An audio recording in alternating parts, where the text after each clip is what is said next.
look at the homework real fast.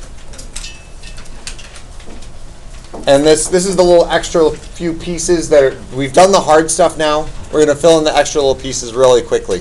For numbers 1 and 2, it says don't graph, just evaluate. And they give you a piecewise function, and then they ask you, what's f of 0? Okay, take that 0 and come up here and look at the equation. It says x squared minus 3 if x is less than 1. Is 0 less than 1, or is 0 greater than 1? 0 is less than 1. So just plug 0 into the top equation. What's 0 squared? 0 minus 3? Negative 3 is your answer right there.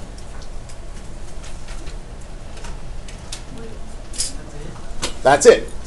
You take the point, 0, and you decide, do I plug it in the top one or the bottom one, based off of if it's bigger than 1 or less than, less than 1 or bigger than 1. Once you decide where it goes, you plug it in and you write your answer. So this one is negative 3. What about 1?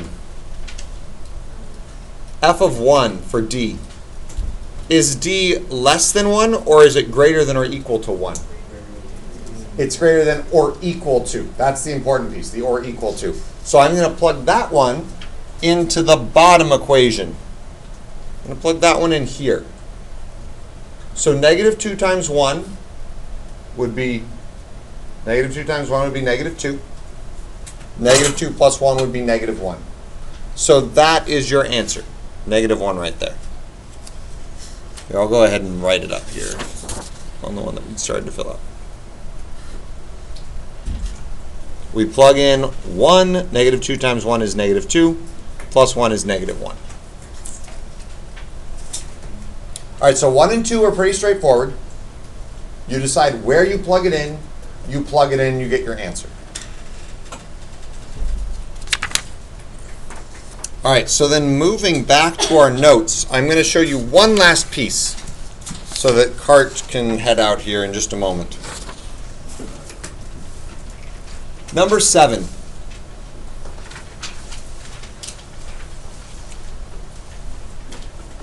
The first two pieces of this are very easy. For the interval negative infinity to 0. Okay, here's the interval negative infinity to 0. What is that graph? Linear. It's a straight line. That's your answer. For the interval from negative infinity to 0, state what type of function it's represented. Linear. All right, how about the interval from 0 to 6? Quadratic. Does that make sense to everybody? Can you look at the graph, the piece that they tell you, and identify it? Now be careful.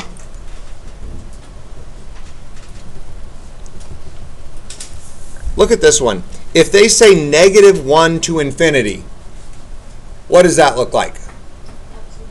Absolute value. If they say 1 to infinity,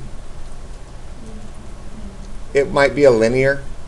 So pay attention to where they're breaking the graph up. Two linear graphs can look a lot like an absolute value graph. You have to be very careful with those.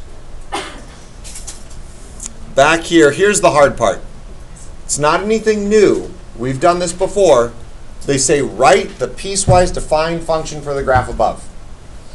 So what you're going to do is write the linear equation and the quadratic equation and then say where they happen.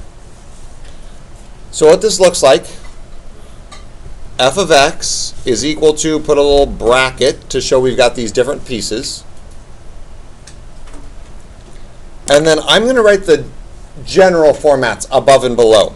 So for a linear, you're either going to use mx plus b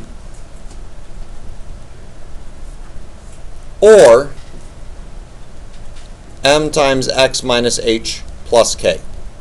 You can use either of those. I don't care which one you use, as long as you understand how to use it. So let's put in, I'm going to use mx plus b because it's the shortest one. If you have a y-intercept and you have a slope, you're good. Do I have a y-intercept for the linear graph there? Does everybody see it hits the y-axis at 1? And do I have a slope? Up 1 over 2. So this one's equation is 1/2 up 1 over 2 x plus 1. That's my y-intercept. Is everybody good that it is going up from left to right? Positive 1/2. 1/2 x plus 1. And then I just need to see where it happened. Well, they already did that for me. They told me it was from negative infinity to 0. But we're supposed to write this in inequality notation. So we're going to say if x is greater than, no, sorry, less than, x is less than 0. Write it like that for now. I'm going to point out one thing in a moment. Now the quadratic is more difficult. The quadratic, you're dealing with the format a times x minus h squared plus k. The h and k are easy. That's the vertex. 2, negative 1. So I know this should be a times x minus 2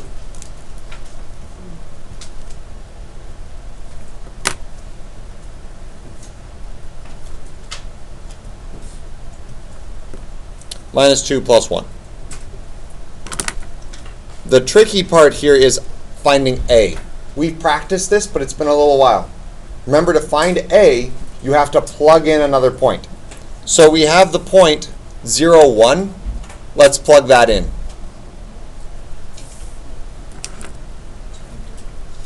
1 is equal to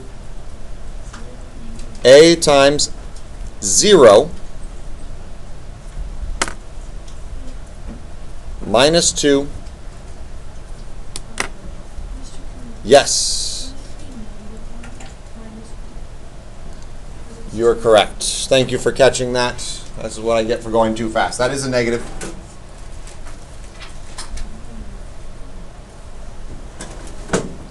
That is a negative 1.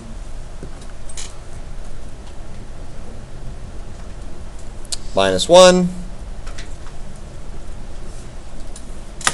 We would have had an issue in just a minute if we had done that with the plus 1. It would have canceled out. So now to finish, solve for a. Add 1 to both sides. Plus 1, plus 1. 2 is equal to a times negative 2 squared. You could have done the negative 2 squared first before doing the adding 1 to both sides. It's up to you. Negative 2 times negative 2 would be 4. 2 equals a times 4. Divide by 4. A is equal to 1/2. Is everybody good with finding a? That is also one of the hardest parts of this unit, is for a quadratic, finding a. For a slope of an absolute value or a straight line, it's not nearly as bad. So we end up with, our formula is 1/2 x minus 2 squared minus 1 if x is greater than 0. Actually, they stop. So this one, 0 is less than x is less than 1, 2, 3, 4, 5, 6. And they even told us that right here, from 0 to 6. 0 is less than x is less than 6. Always go in this order. Always do less than symbols. Farthest left, farthest right, less than, less than. Now, once you've got that, the last piece is to decide where can I put or equal to signs. Does everybody see that the two graphs share the point 0, 1? It does not matter which one gets the or equal to sign. You just have to pick. You can't put it on both. So you can either put it here or here, just not both places. I'm going to put it here. Christian, you doing okay there? Yeah. All right. And then last one, the 6, looks like a solid dot up there, so it's going to get an or equal to. We're done. That is the end of that piece. Number 9, everyone, on the number 9 on the notes, and the last 2 questions on the homework. Actually, it's not the last 2. There's a little bit more, isn't there? Let me see. Yeah, the last 1 question on the homework. We're going to leave for later. So, CART students and everybody, the homework is numbers 1 and 2, and then 3 through 17 odd. 3 through 17 odd.